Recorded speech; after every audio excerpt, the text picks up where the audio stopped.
Okay, is everyone pretty much back? I think, right? I think so. All right, so next up we have another one of my co-workers with the Department of Ag. We have Nathan Kroh, and he will be discussing the dairy legislative update. And we also have Mike Lee with him with the Department of Health and Human Services Food and Lodging Unit, here to talk about how to start a food business in North Dakota, code requirements at retail, wholesale requirements for food sales, and licensing information for those interested in selling food in North Dakota. So welcome, gentlemen. Thank you, I appreciate it. Katie, as mentioned, my name is Nathan Kroh. I am the Dairy Program Coordinator. I also do quite a bit of work with the Meat Inspector Program. So just a quick update on our dairy program. We'll do a quick overview of definition of milk was one of the bills put through last session, and there was a change in our sales of raw milk. And then we have a few program resources, so really short and sweet. Dairy program in North Dakota. We have, the Department of Agriculture has the regulatory authority to regulate the production, processing, transportation, storage, anything to do with dairy and milk products. The program falls under the livestock division of our Department of Ag. We have a division director, myself, the program coordinator, 2 inspectors, and an administrative assistant. Our dairy program is a relatively small program within, as far as states go. We have 28 licensed dairy farms in North Dakota, 4 processors, 2 that bottle milk, 2 that produce yogurt. We have 3 that are frozen dairy desserts, ice cream, gelato, make ice cream sandwiches, those kind of things. And then we have 1 cheese processor. We have 53 distributors. We also regulate companies that would like to transport dairy products to the final destination for further sale. We regulate those as well. We have 49 hauler samplers. A hauler sampler is somebody who picks up raw milk at the farm and delivers it to the processor. They have to be able to sample those, sample the product for antibiotic residues and those kind of things. We license and inspect them as well. Every year we anticipate doing farm inspections every 4 to 5 months, depending on compliance. We also do processing plans and facilities. We go to every quarter. So we are in every processing facility every quarter doing a full in-plant inspection. We evaluate the processing or pasteurization equipment. We test the entire system for all the public health controls every quarter and make sure that they are meeting all the requirements. And then the product samples, we actually collect dairy samples from every processor, and we collect every product category every month. So the first bill that was put through the last session was the definition of milk, House Bill 1255, relating to the definition of milk. So the legislator decided to update the meaning in our code to be more consistent with federal and pasteurized milk ordinance, which is our model ordinance developed by the NCIMS, Interstate Shipment Cooperator through all the states. The definition was changed to mean that milk is the lacteal secretion, practically free from colostrum, obtained by the complete milking of a healthy hooved mammal, including any member of the order Sartiodactylae, and including the members of the family Bovidae, which is your cattle or your bovine species, your Cervidae, which are your deer species, and Equidae, our horses, and your donkeys.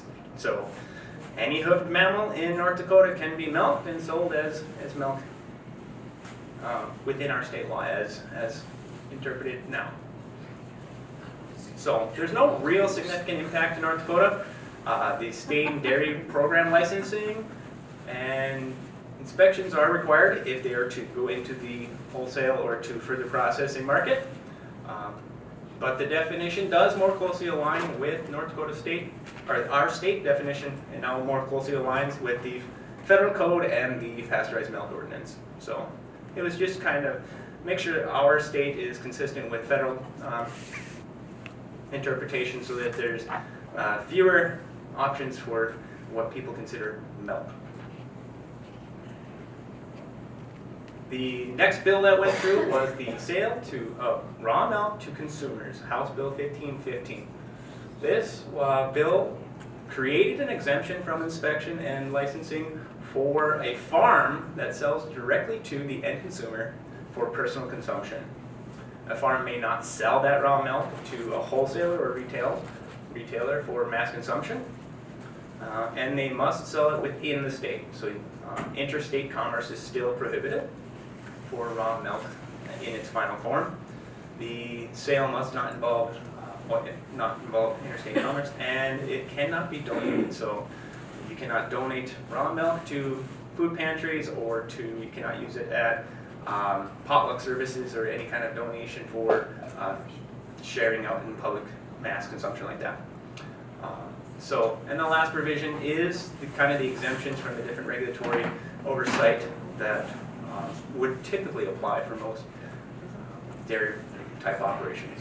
Cover those a little bit. So the 4.1-25 and 4.1-26 are the Department of Agricultural regulations covering dairy promotion. So the raw milk no longer is covered under the dairy checkoff, so they don't have to keep those assessments.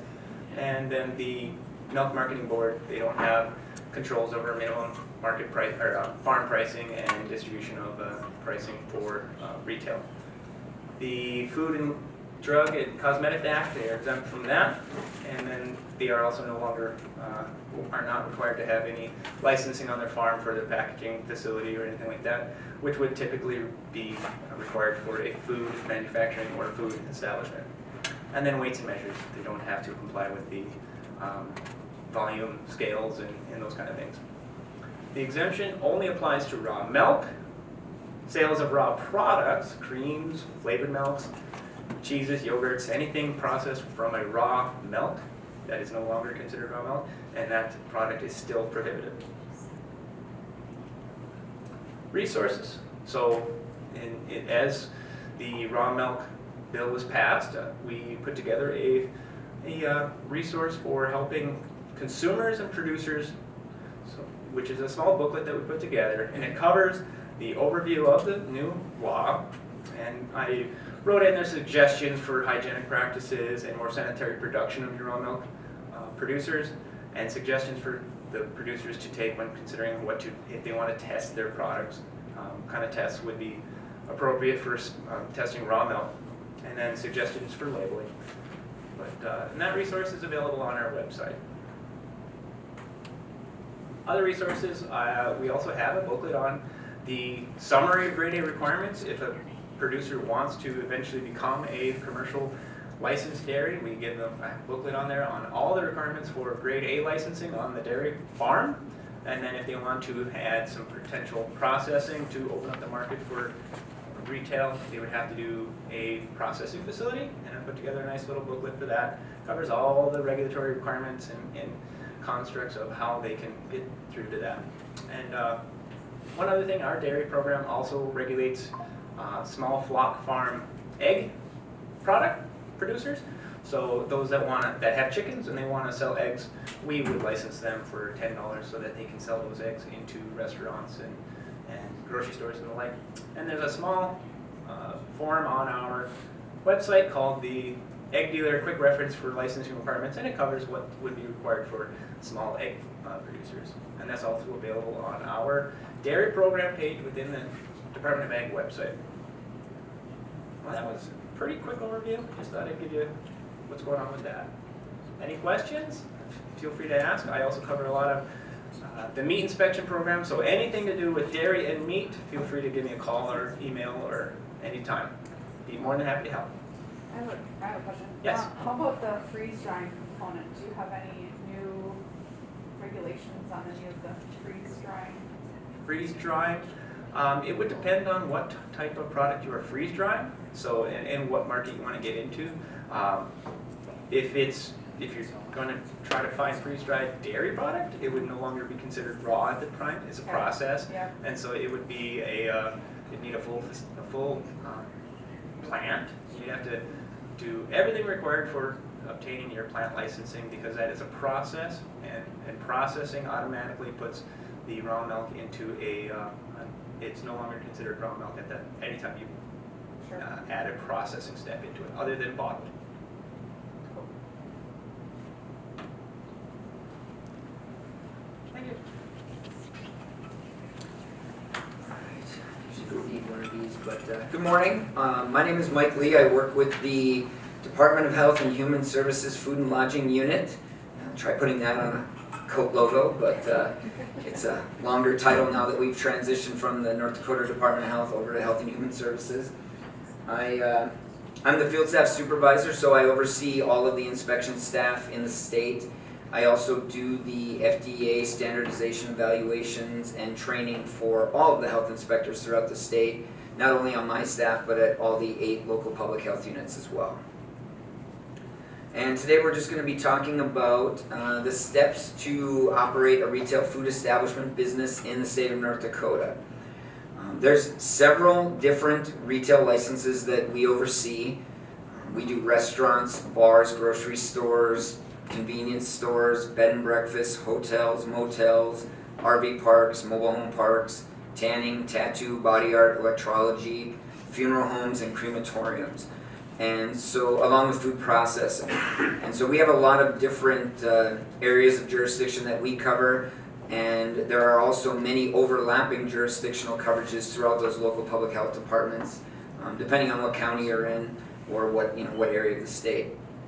But if you are looking to start a food business in North Dakota, we've got some pretty simple steps here to go through. First step, you just want to determine that licensing jurisdiction. So typically someone will call our office and say, hey, I want to start a restaurant. And so the first thing we're going to ask is, where are you located? And if you're in Williston, for example, we don't regulate restaurants in Williston. And so you would be contacting the local public health department there. But if you call our office, we can point you in the right direction, so that we can figure out who your licensing jurisdiction is. The second one is you're going to reach out to that office and start the plan review process. Third step is submitting that plan review for approval by that regulatory authority, whether it's us or the local public health department. Once that plan has been approved, we move forward with the pre-operational inspection. Once your facility is built or remodeled or you're ready to operate, we would come on site and do a walkthrough of that food establishment and make sure everything was up to code and that we have all the certifications and things we need to meet with plumbing and sewer and water and fire and building inspection requirements as well. Once that is done, your license would be approved, and then we would schedule a routine inspection within 30 days. Come out on site when you're preparing your food items and do a routine inspection. As far as jurisdiction goes for food processing, and I'm gonna work on some definitions here as well. Food processing includes when you manufacture, package, store, or distribute food within the state of North Dakota. So that is going to require a license in any of those instances. And as you can see on our map, we cover the entire state for food processing. Previously, Minot did their own, and some of the other bigger cities also covered their own food processing, but we do it now. Food processing, by definition, also means that 51% of your business or more is wholesaling product to a business or another entity who then sells it to the end consumer. Retail operations are 51% or more where you would sell directly yourselves to the end consumer. And so at retail, the state map changes quite a bit. We've got Western Plains, I wonder if there's nope, in the gray, and then First District Health in the gray, I'm sorry. Western Plains is here on the star in Morton County. Grand Forks Public Health, Fargo Cass Public Health, and then Bismarck Burley Public Health all do their own retail food programs. So if most of your business is maybe a storefront and you're selling directly to people that come in and purchase your products or order them online and pick them up, things like that, those would be covered by those local jurisdictions. If it's more than that 51% and you're doing more wholesaling into other businesses, like you're selling to a grocery store or a gas station or something like that, then we would cover that entirely for the state for food processing. So once you've determined which jurisdiction you need to contact, the next step is making sure you can do what you want to do. So we always have you contact your local planning and zoning office and make sure that wherever you want to put your business, it's allowed. What we are seeing a lot of lately with our licensing, and I would say this year alone, we've done over 60 plan reviews, and nearly a third of them are for food processing. Somebody's making their own salsa, jams, jellies, barbecue sauce, whatever it may be.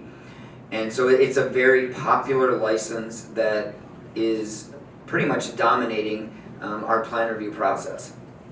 But you want to make sure that you can build your establishment or operate your establishment where you want.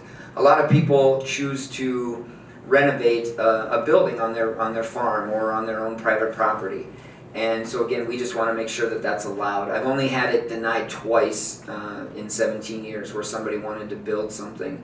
And one was a bed and breakfast and the other one was an RV park. So we've never had any issue with planning and zoning. They're usually very accommodating for the small businesses looking to operate. Step 3 is we're going to have you submit a plan review. We have our applications online. You can call our office and they'll email or mail you a copy of it and you can fill that out. You want to figure out what kind of business are you going to run. You know, do you want to operate a restaurant? Are you going to do a bar? Are you going to operate as a food processor? And so we would fill those applications out. Along with that application, we have you submit a list of your equipment that you're going to be using to display, store, and prepare your foods. If you're going to be packaging food, we like to do a label review to make sure that your label meets all of the federal labeling guidelines. And then we also request a menu or just a list of the products you're going to make. If a restaurant would do a menu, but if you're a food processor, typically it would say, mild, medium, and hot salsa, for example, or something along those lines. And then once we receive that plan review, our plan reviewer will go through it, contact you, ask some questions, make sure that everything in the plan review looks good. You'll submit a payment. Once we receive the payment, it's assigned to the inspector for your area. They'll reach out to you, go through some day-to-day operational requirements that we have. They'll talk to you about making sure if you're building something to get the plumbing certificate, the electrical certificate, the fire building inspection. And once all of that's done, then we move on to the next step, which is, and before that too, this is just a sample drawing of what we look for. And it doesn't have to be fancy. As you can see, this is very simple. This is a typical retail food establishment. We have restrooms, walk-in fridge and freezer, mop sink, hand sink, 3-compartment sink, equipment, and then the retail sales area in the front. And it can be even smaller than that. The minimum requirements for a food establishment are the hand sink, 3-compartment sink, mop sink, and then floors, walls, ceilings, smooth, durable, easily cleanable, and then whatever equipment you need to make your products. And so I actually have licensed people in a room that was maybe 8 by 10. They just kind of stuck it all in there. They're making cupcakes or something like that. And it's very simple for them to put equipment in there that they can use to make their business viable. As part of the plan review too, you may be required to submit some special processing paperwork if you do reduced oxygen packaging, or if you're acidifying your food, like making salsa or barbecue sauce, if you're curing meats, canning or bottling. And these are called HACCP plans, HACCP. It stands for Hazard Analysis Critical Control Point Plan. So basically what we're looking at is if you make salsa, for example, if you process it in a water bath, that would be thermal processing. The pH of that product, in order to determine that it's safe, needs to be 4.6 or less. And in the state of North Dakota, if you wanted to have that tested here, there's a laboratory in Fargo called the Northern Crops Institute, and you can send them a sample of your product. They'll test it for $25, send you a pH, and then you can submit that to us. And if we see that it's below that 4.6 or less, then we know it's safe, and that would be an approved product under our licensing. And those do need to be approved prior to operation. We do an annual license fee, and for food processing in North Dakota, it's $60. For a retail food store, it's $110. Again, like I was talking about earlier, once we have all of your information and you've talked to your inspector, they're going to send you a letter. It's called our plan approval letter. That does not give you the ability to operate, but what it does is tells you what we expect, what do we need, what paperwork needs to be done. We might request that label review or something similar to that. And when all of those have been met, at that point, that's when you would reach out to us and schedule that on-site pre-op inspection. And then we would come out, take a look at everything, and if the facility meets our codes, we would approve the license right there on the spot, and you could begin operating that day if you wanted to. We do routine inspections based on risk. We have 4 risk levels. Risk level 1 is very low risk. That would be like a dollar store. They just sell pre-packaged, frozen, or refrigerated, temperature controlled for safety food like pizzas or cheese. Risk level 2, we do inspect those annually. That would be something like a bar or a fast food restaurant where they do maybe 1 or 2 raw items, but they don't cook it, cool it, and reheat it. They simply prepare it for immediate service. It's handed to you at the counter or through a drive-through. Risk level 3 is a full-service restaurant like a Red Lobster, Olive Garden, Applebee's type facility.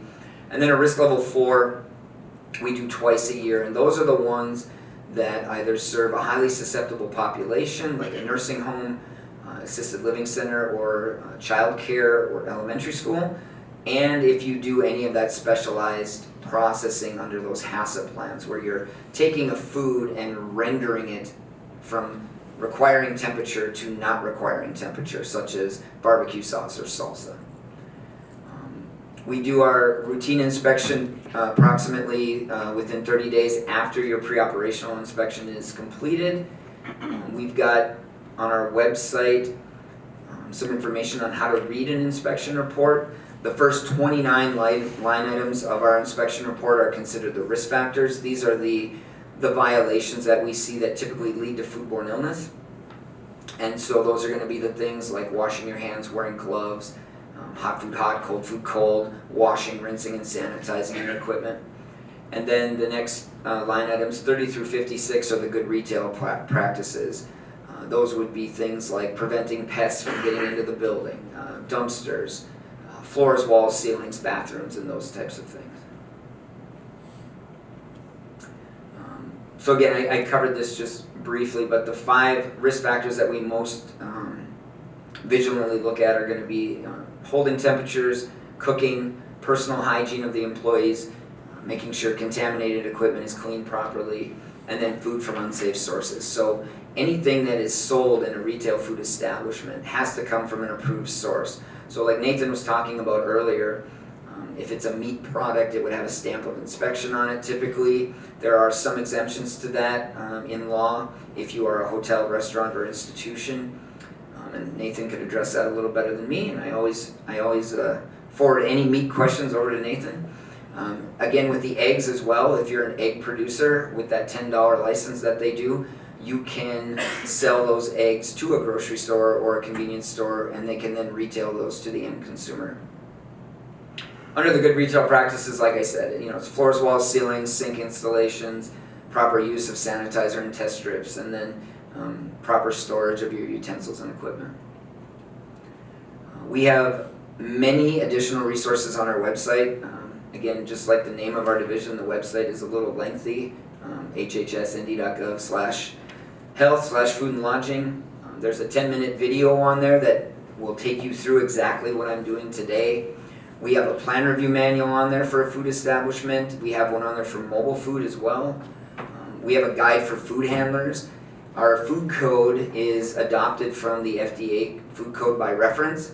I'm going to say it's about 1,000 pages. And we put together this food handler's guide, which is about 90 pages. It includes less regulatory language, pictures with thumbs up and thumbs down if you're doing this correctly or doing it incorrectly, for industry to help them navigate through that food code, because it can be pretty confusing. Every food establishment is required to have an employee health policy. We've written one called the Food Employee Reporting Agreement. It basically says if you have vomiting, diarrhea, sore throat with a fever, jaundice, lesions on your arms, wrists, or hands with pus or open wounds, don't come to work. Once you're feeling better, wait another 24 hours before you come back. And then if you're diagnosed with an illness, let us know and we'll work with you and the doctor and the state epidemiologist and bring you back to work when you're healthy again. You're also required to have a written procedure for vomit and diarrhea cleanup in case there was an accident in the food establishment. We have many HACCP templates online, ranging from meat packaging to salsa, barbecue sauce, sushi, all kinds of things on there on the website as well to help you write your HACCP plans if those are needed. And then we have labeling guidance, hand washing, and ware washing guidance as well. This is all of our contact information at the office. I brought some business cards, and I think everyone got a handout as well. I'm going to set some business cards on the back table if anybody wants one. Are there any questions? I know I went through everything pretty quickly, and it can be a little confusing. You know, what is wholesaling? What is retailing? When can I do this? When can I do that? So if I can answer any of those questions today, I would love to do that. Just curious, what are the licensing requirements if you use the cottage food law? Can you use that in North Dakota? No, so if you're operating under cottage food law, you would be preparing food in your private home for direct sales to the end consumer, not under inspection. And so what we typically see is a lot of our cottage food operators that are currently doing that will want to sell into a grocery store instead of just selling, you know, your product to her and him. They want to get it out in the market. And if you're going to do that and wholesale your product, that's what wholesaling is, selling it to a business or another entity who's going to then sell it to the end consumer. Then you need a license for that. And you cannot do that out of your home kitchen. You have to have a separate kitchen from your home. Now you can have it in your home or attached to your home or next to your home. You know, if you build on or remodel or do something along those lines. But again, check with planning and zoning and see if they'll let you operate a business, you know, near your home. Do our plan review, and we'll let you know how to build it correctly. And then once it's built, we'll get you a license and go from there. You can also use a licensed or approved kitchen anywhere, you know, in your area. So if, for example, you know someone who has a mobile food truck and you want to make dry rubs, you can do it in their truck when they're not using it. You could talk to a local VFW or Eagles Club or even your own church. If they meet our requirements for sinks and storage and things of that nature, we can get those approved as a licensable kitchen as well.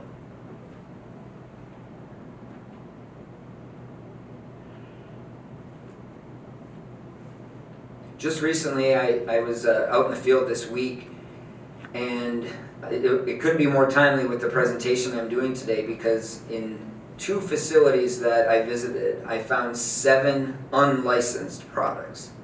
And so when we find those products, we talk to the retailer and we let them know that they are not allowed to wholesale those without the company that is selling it to them being licensed. And then those products have to be removed from the shelves. Now, our goal is not to remove product from the shelf. Our goal is to get people licensed so they can put product on the shelf. And you know, anything we can do to help with that process, you know, just give us a call, email us, let us know. I work mainly out of my office. I'm pretty much available Monday through Thursday, 7 to 5:30, unless I'm out in the field conducting inspections or doing training. But we want to get you the information that you need in order to start these businesses. One thing I have noticed with cottage food since that law passed is it's been a great starting point for people to test their products.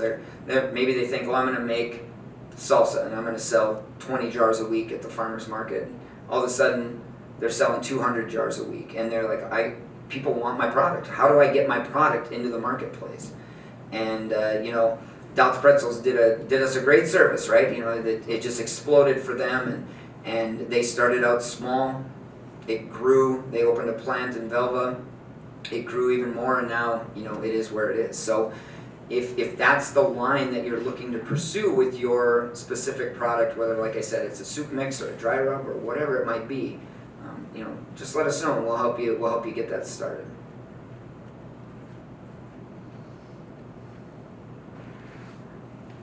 Any other questions I can answer today? Nathan? Just want to clarify that if it's a meat-containing product, you'd refer it to the state. Yeah, so if you're going to be doing food manufacturing, food processing of something that contains meat, then we need to also coordinate with the state ag department because those have to be prepared under inspection and stamped with a mark of inspection before they can be sold at retail. So some examples of that would be people like Johnny B's in Jamestown. They make pizzas with meat on it, or we also have several operators throughout the state currently having their animals processed under inspection, labeled and stamped by the state ag department, and then they are able to retail that frozen meat from their farm or ranch directly to the consumer. That, I would say, in the last 5 years has exploded in North Dakota as far as people pursuing that license. It's a really great way just to get your product to market if you're one of those ranchers out there that's looking to provide locally sourced meat to your communities. And it's a very simple process. I mean, once it's inspected and stamped, all we require that you have is a freezer that maintains it frozen and a thermometer. So those are pretty simple things to get a hold of for that license.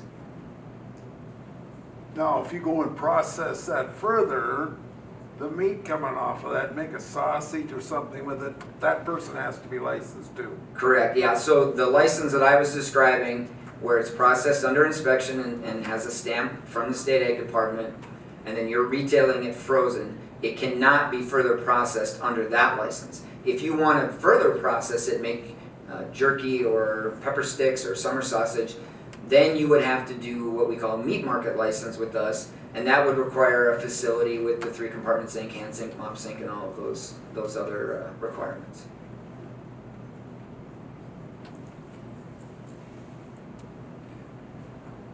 Okay. Well, if anyone does have questions, please reach out. Otherwise, thank you for your time.